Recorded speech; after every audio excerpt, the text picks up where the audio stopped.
Alright, so here are viewers of Equinoxe Television. It's time for the news. Thank you so much for joining us. We begin right away with our major stories. In less than 2 days, the new deal of the President Paul Biya regime will be counting 40 years in the helm of Cameroon, and political analysts say the new deal has had its successes and above all several failures. In this edition of the news, we will be talking exclusively on President Paul Biya's 40 years in power. So stay with us.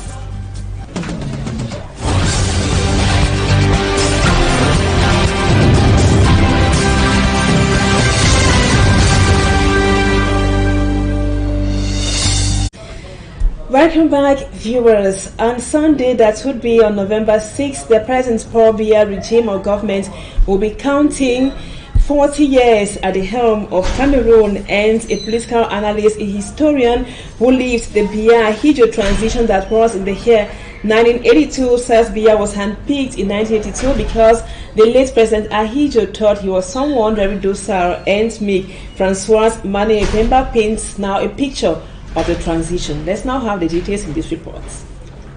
Leaving Baturi to Mulundu and passing through Yukaduma in the East region is a hectic ride for most users, especially during rainy seasons. On a road of about 22,914 kilometers square, only 606 kilometers, that is 2.2% of the road is tarred. Civil society actors accuse the local authorities for not playing their role. Je crois que ici, à ce niveau, sur le problème routier, il s'agit là de notre propre problème. C'est notre élite elle-même, n'est-ce pas, qui n'a véritablement pas joué pleinement son rôle. Despite being rich in natural resources, the East region is ironically poor in social amenities. This because the exploiters make use of the resources and neglect the needs of the people. Nous devons avoir le courage d'interroger les nôtres. Ce sont les nôtres parce qu'il faut simplement aller dans les réparations. C'est eux qui contournent la loi, c'est eux qui contractualisent avec les investisseurs étrangers, c'est eux qui développent les failles. According to the civil society actors analyzing the 40 years of the head of state in the East region, it is considered as fruitless years. Meantime, as Cameroonians prepare to celebrate the 40 years anniversary of President Paul Biya, many question his running again in the 2025 presidential election, since he said during the French president's visit that he still has time to decide, so time will tell. Mala Glory reporting on bad roads in the East region of Cameroon in relation to President Paul Biya 40 years in power. And now we come back to this report by Informe. Armstrong Sander who tells us that a political analyst who is also a historian who lived the Biya-Ahijo transition that was in 1982 says the late President Ahijo handpicked President Paul Biya in 1982 because he thought he was somebody very meek and docile. Francois Mane Pemba now paints a transition picture in the following reports. According to historian Francois de Marie Vembe, there were better people and visibly more qualified statesmen than Paul Biya to take over from President Amadou Ahijo in 1982 in Cameroon. Il y avait des hommes d'État qui étaient des hommes, de vrais hommes d'État. There were real statesmen like les Sadou Daoudou, il y avait les Bois, il y avait les Victor Ayesimvogo et les autres. Samuel Eboa, Sadou Daoudou, Victor Ayesimvogo and others. Complètement soumis au président Ahijo. Le président Ahijo a estimé que non. Their only problem, according to him, was a manifested non-compliance to the Ahijo dictate, something which played against them and in favor of Paul Biya, deemed controllable by Amadou Ahijo. Nommé n'importe qui, mais c'est pas n'importe qui était son fanatique, parce qu'il y avait des hommes d'État à cette époque. He could have appointed anybody, but not everyone was faithful to him like Paul Biya. Mais qui faisait partie des cercles autour du président Ahijo. Even though there were intelligent statesmen, Ahijo wanted somebody who was going to be fully submissive to his orders, and that person could only be Paul Biya. Ahijo a préféré avoir un fanatique à son service pour la suite, parce qu'il y avait une suite qu'il prévoyait, lui, le président Ahijo. il y avait une fuite. Et personne de ceux qui avaient collaboré avec lui ne pouvait accepter de se soumettre à la pensée d'Ahidjo et à l'action d'Ahidjo. Il n'y a que Paul Biya qui pouvait le faire.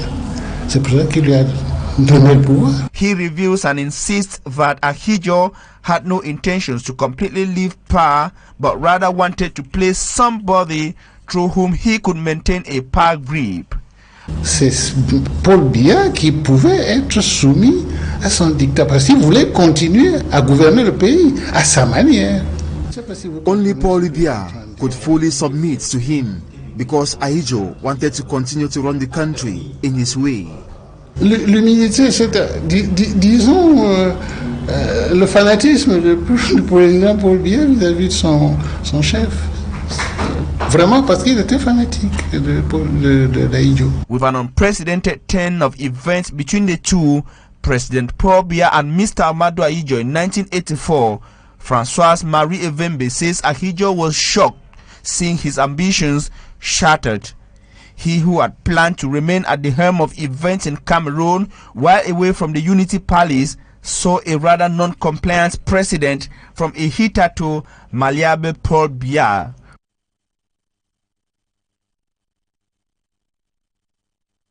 And some economists in the country say President Paul Biya's 40 years reign is marked by rising unemployment, inflation, and high debt. According to them, this is completely different from the Ahidjo reign. Immaculate Foregoing, the report which comes up next, spoke to an economist who sheds more light on the economic side of President Paul Biya's 40 years in power. President Paul Biya's 40 years reign as President of the Republic of Cameroon has been compared by some observers to Moses' 40 years in the wilderness. According to an economist, the nation wriggles through numerous economic challenges. During Mr. Ahidjo, a lot of infrastructure work were done, and Mr. Ahidjo succeeded in constructing a lot of infrastructures like roads, like buildings and so on.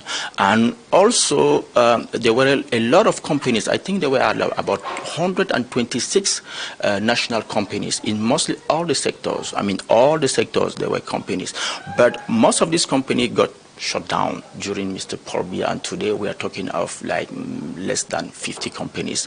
The rest were either privatized, given to the public, to the private sector, and or simply shut down. So that is the difference. Analysts say since his reign, the nation's debt, inflation and unemployment have risen drastically. In between 2006 to 2000 and up to today, the debts of Cameroon increased like to more than 100%, because today the public debt of Cameroon is like 10,000 billions, which is very high. As from 1995, the rate of unemployment got catastrophic, because like I was saying, after the devaluation of the currency, there was a massive dismissal of employees. On the other hand, there are some economic achievements recorded during Biya's reign. The achievement of President Paul Biya, I will put it in between 1996 and 2006. Why? Because in 1996, we got to register with the initiative of the IMF, what we call the poor and highly indebted countries, because there were a lot of requirements, and to meet up with this requirement, there were a lot of structural reforms that the government has to open. Observers urged the head of state to focus more on how to address the economic challenges faced by the country in order to better fight the persistent surge of inflation rates the country is currently facing. And still talking about President Paul Biya's 40 years in power, we take you to the northern part of the country, where the local population in that part of Cameroon say the presence of the New Deal is not really felt, as developmental projects are still very slow in that part of the country, as innocent as it tells us in the report which comes up next. I do so swear. Taking over from Amadou Ahidjo as president of Cameroon on November 6, 1982, the current head of state and his New Deal government promised a beautiful heaven to Cameroonians. Such a paradise is lived even today by northern Cameroonians, who seem to have been completely abandoned since the first president Amadou Ahidjo resigned on November 4, 1982. Critics say this part of Cameroon is only remembered during election periods. When you love a girl, you have to cater for her. If not, she will become a prostitute. Est-ce que vous voulez que les partis prostituent parce qu'on veut que notre région soit développée? Je dis non. Under the New Deal done, the Far North region, for instance, lacks befitting educational infrastructures with benches and tables. Il y a plusieurs établissements scolaires qui n'ont pas d'enseignants. D'il y a 40 ans sont aujourd'hui détériorés. A region which has today transformed into a Boko Haram slaughter zone. Quand le renouveau venait, il n'y avait pas les attaques. According to a politician, the Bia's regime is filled with lies telling and fake promises. The New Deal regime has failed the population. 40 years gone, no good road infrastructures, electricity, potable water, and many other facilities. Dans la poussière, dans la ruine. According to Boubakari Djouberou of the CPDM Maroua 2, en 40 ans, beaucoup a été fait. The Bia administration has done more than you can imagine in 40 years, especially in the educational sector, where he has created the University of Maroua and multiplied schools with good infrastructures. A great relief to Cameroonian youths. Et des collèges qui ont été créés en 40 ans. Youths who, according to Jean-Pierre Boucher, Far North Regional Secretary of the CRM, and Koji Wandala, Communication Secretary of the UNDP for the Mayo Chanaga Division, graduates and frustrates with certificates, not even a state-created industry to employ them. Or, c'est par l'industrialisation qu'on change la vie des gens. 40 years in suffering and misery, it is still unclear if these northern Cameroonians, who have been optimistic and patient for change, will entrust the successor of President Amadou Ahidjo with another term in office come 2025, when he makes up his mind to run for election to stay in power for another 7 years. And now we will be talking more about 40 years of President Paul Bia's reign in the second part of the news. We now move on to sport. A lawyer of the Cameroon Bar Council has said the decision of an urgent judge in France demanding that Fecafoot should reintegrate Le Coq Sportif is not really binding. Barrister Alain Guinea said the decision wasn't from a main judge, so Fecafoot can go ahead to choose any kitwear manufacturer. Our reporter Martin Dikan Gabriel completes that story for us.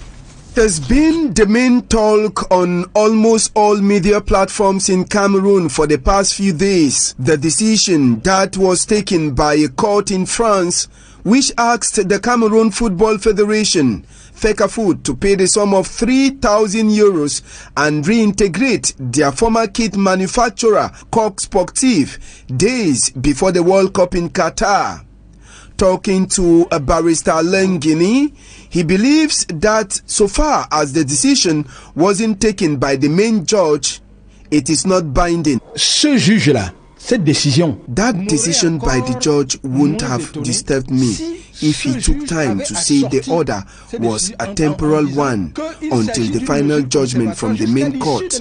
What actually concerned this judge wasn't visible in his decision. La preuve qu'on dise que c'est une mesure provisoire, conservatoire, en attendant ce qui relève de la compétence du juge, ça ne transparaît pas dans la décision. According to the barrister at law, the Cameroon Football Federation has the right to use any kit manufacturer. Pour moi, c'est une décision qui me For me, I think it's a very bizarre decision. That is my opinion. Maybe others won't buy my opinion. Fecafoot can use any kitwear company of its choice and has no obligations to respect anything because it is just a temporal decision. Whether we are in France or Cameroon, a temporal decision can never be a final decision. In response to the decision from the court in France, Fecafoot has sent an appeal and says whatsoever they did was according to the terms and conditions of their contract with Coq Sportif.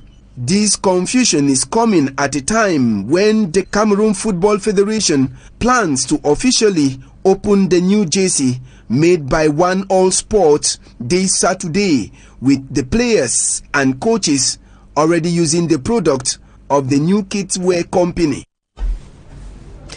Thanks, Matt, for that report. It brings us to the end of the first part of the news. Don't go away. Talking Point comes up next.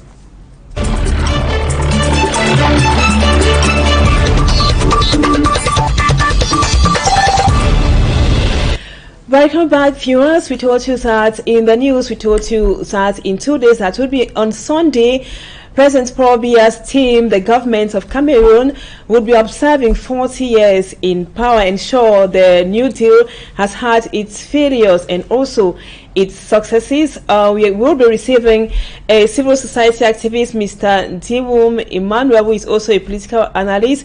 We might want to begin with the Anglophone crisis, which has been going on for about 6 years now. Very difficult for the Biya regime to resolve the conflict in the northwest and the southwest regions. What according to you, can be the reason behind the inability of the Biya regime to resolve the conflict in the northwest and the southwest?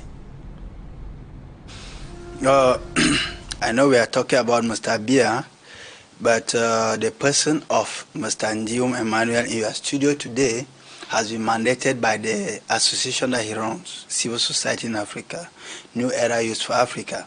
So you will have to honestly permit me to greet the moderator of this the association, Dr. Ndimancho Michael, Song Derek, and the co.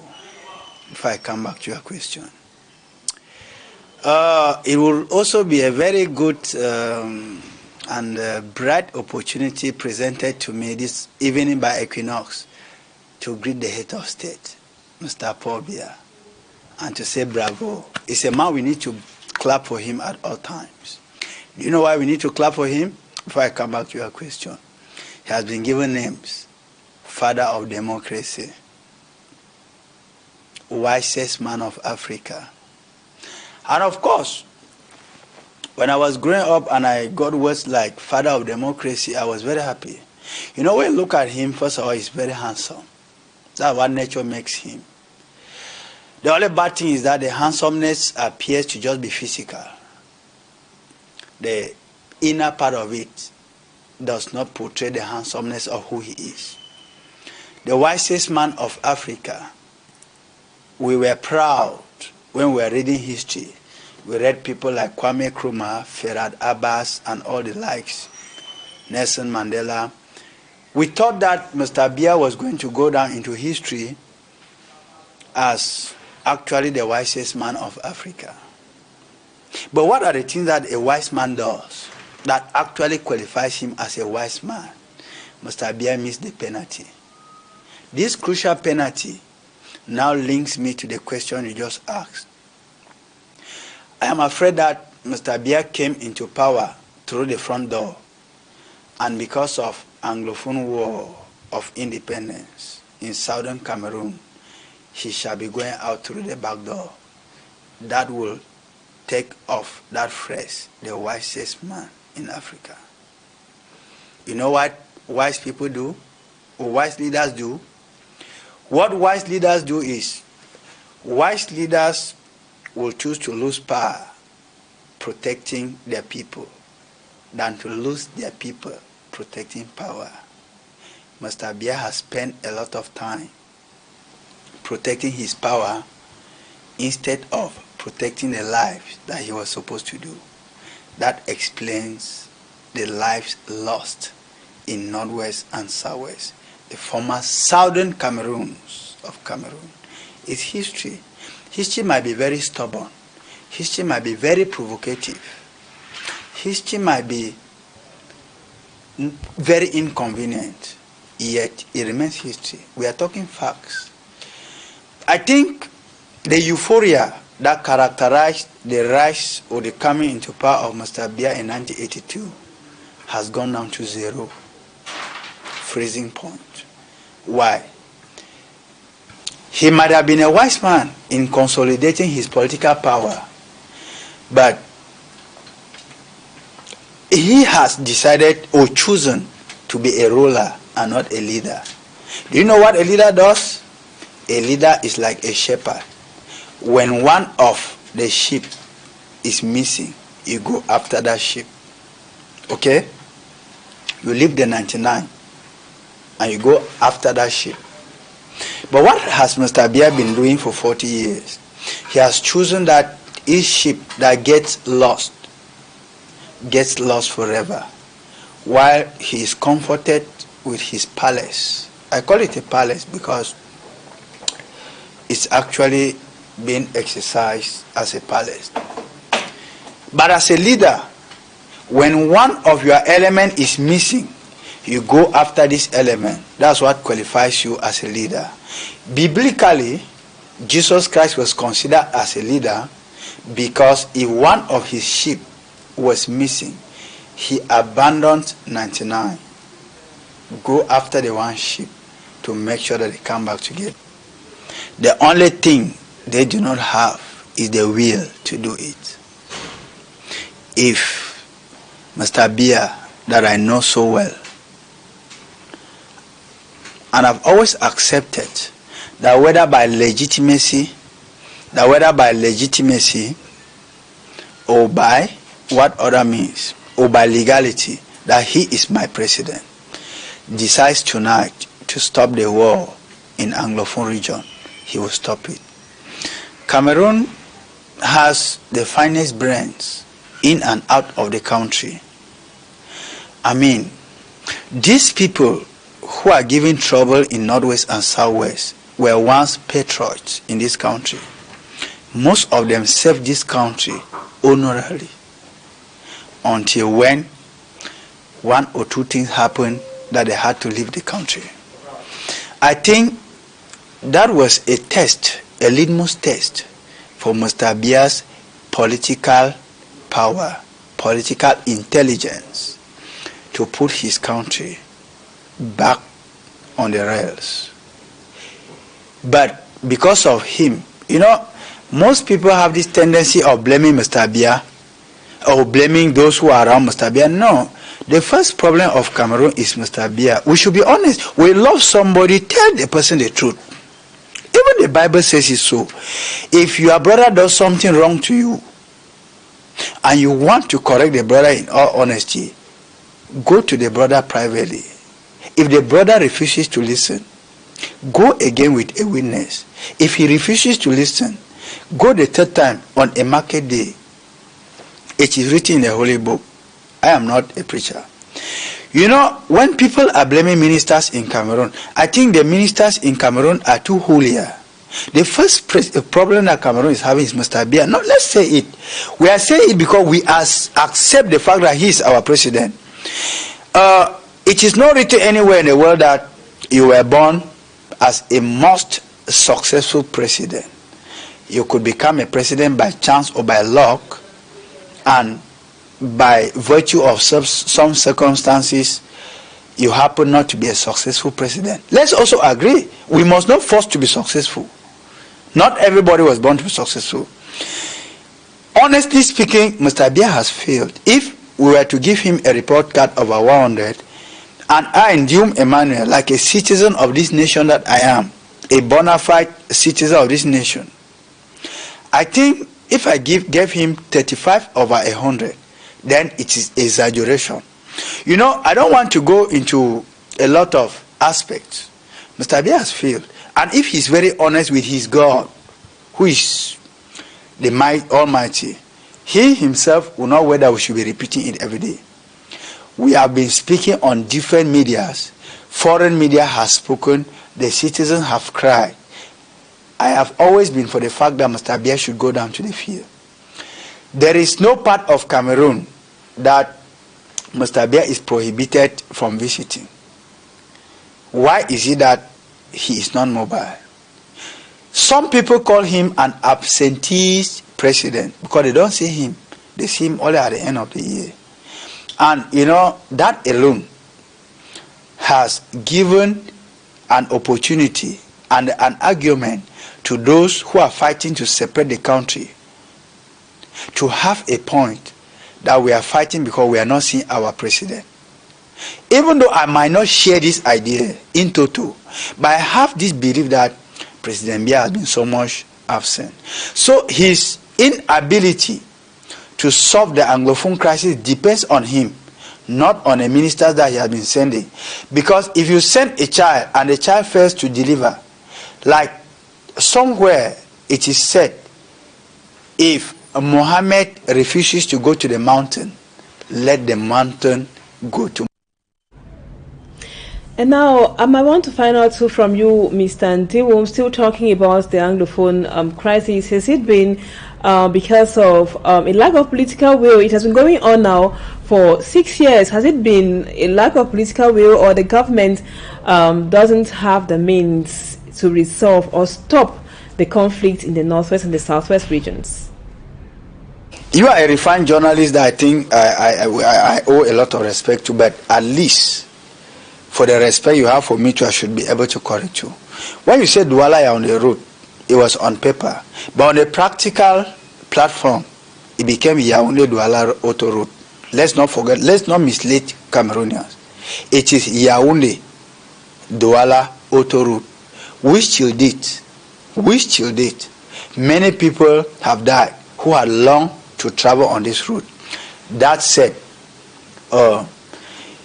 it has not been a complete failure, you know. It has not been a complete failure because Mr. Biya has succeeded to still be in power. That's a success, that's a plus. That's a political plus.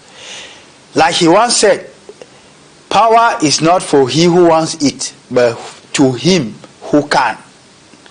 And we clap for him that no, Mr. Biya, you are a lion man, as you are called. As the number one statesman, he has not failed completely because at least he has succeeded again with his people to fool Cameroonians that there is multi-party politics in Cameroon. And when you look at it very vividly, you know that nothing exists in Cameroon as multi-party politics. We have one and indivisible political party in Cameroon. That is the Cameroon People's Democratic Movement, CPDM. Of course, which he inherited and just changed but a name. And today, he's the author of this structure.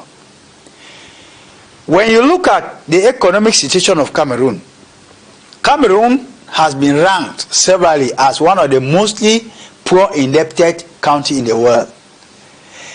Can you imagine that for 40 years in power, the New Deal, which came under the banner of Rigo, moralization, actually went to a level that has demoralized all Cameroonians who are running out of the country every day. Go to the embassies in Yaoundé. Go to the passport manufacturing centers in Cameroon. People almost every day. When they launched the American lottery, I was shocked that almost everybody is ready to run out of the country.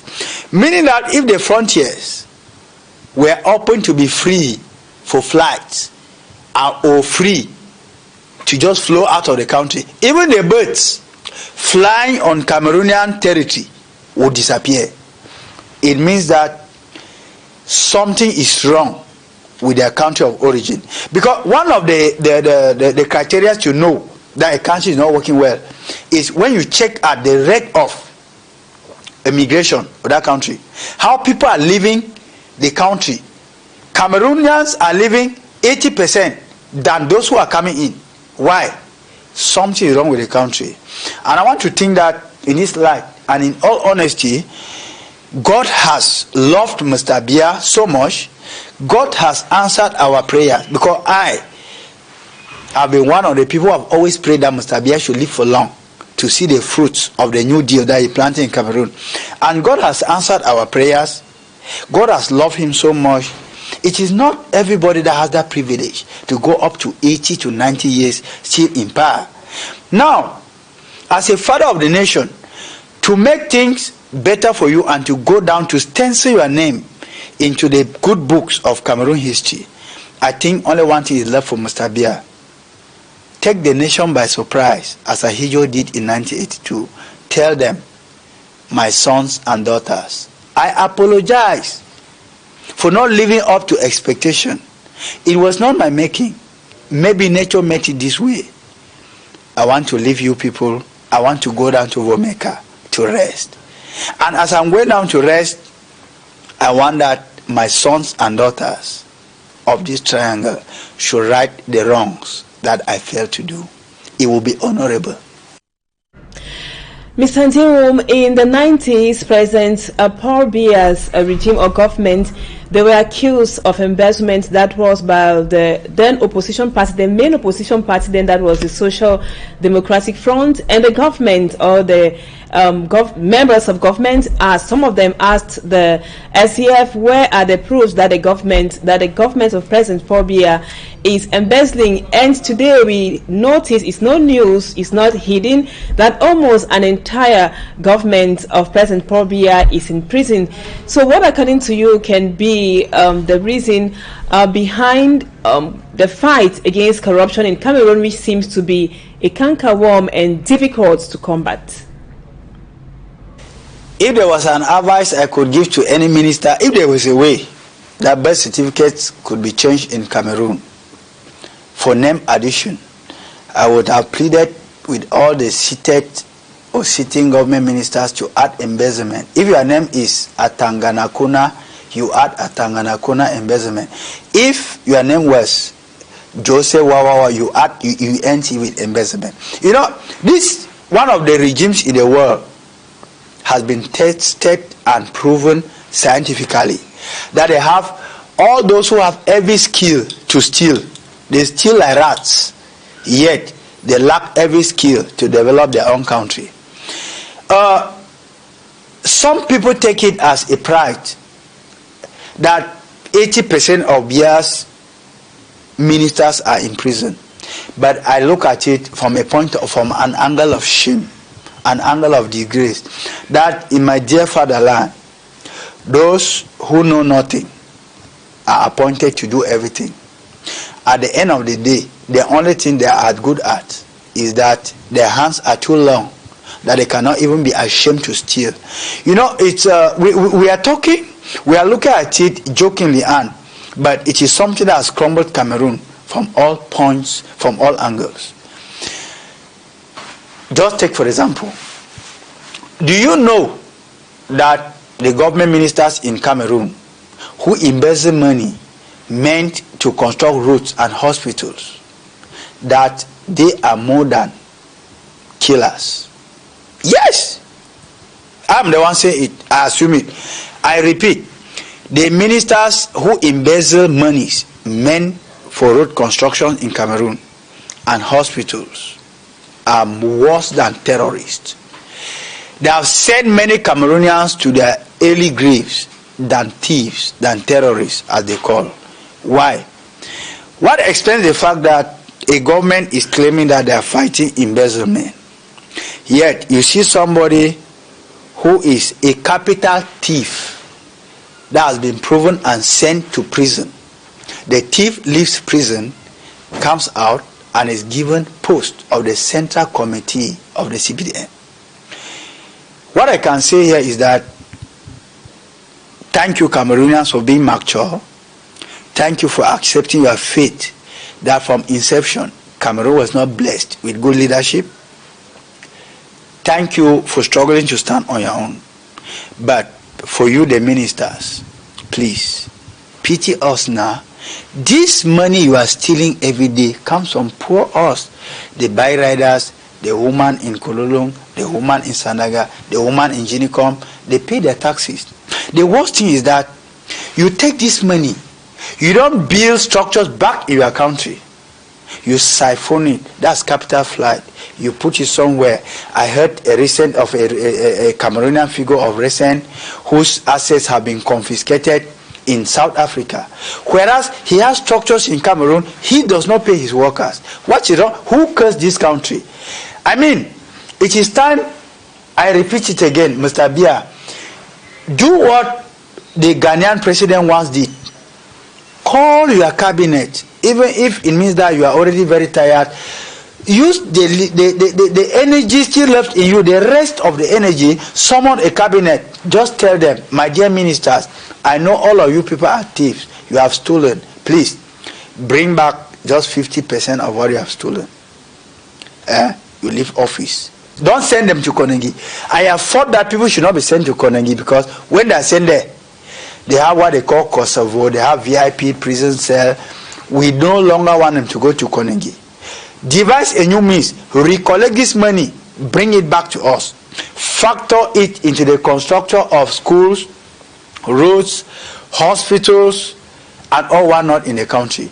We live in a country where for 40 years, there are some localities that have never seen electricity. When they see a bomb, they can be running, thinking that something is happening in their locality. We live in a country where waterborne diseases have become a friend to many citizens. Why? They have not and have never been used to clean water. Mr. President, Cameroon is not limited to Yaoundé. In 40 years, let's be honest, you have tried your best, but your best has not been enough. And at that point, we think you are just human. Every human is bound to fail or to succeed. We cannot put that Mr. Biya is an evil man because I think it is not his making. You have tried your best, but give the chance, surprise Cameroon just one evening. It will be good news, you know, and we will start comparing that Ahijo did this, Mr. Biya did this man has come in his. Thank you so much, Mr. Ntiwum Emmanuel. We would have loved to have more time with you, but for time constraints, hope to have you another time. And viewers, we thank you so much for always being with us. Don't go away. Our programs continue. The news in the French language comes up at 8 p.m. Stay with us on Equinoxe Television.